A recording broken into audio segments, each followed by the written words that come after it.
joen rannalle laskeutui niin hiljaa. Niin moni käynyt jo on piilevolle. Siellä joen paran alla istuneita niin nuori. Hälle menneisyys se tarjoili muistoja.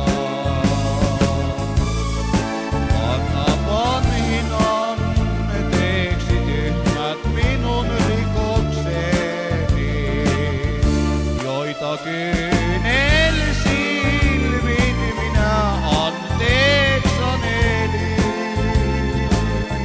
Kun on rikottu meidän odotellen vain aikaa. Voi isä, älä soimaa lastasi.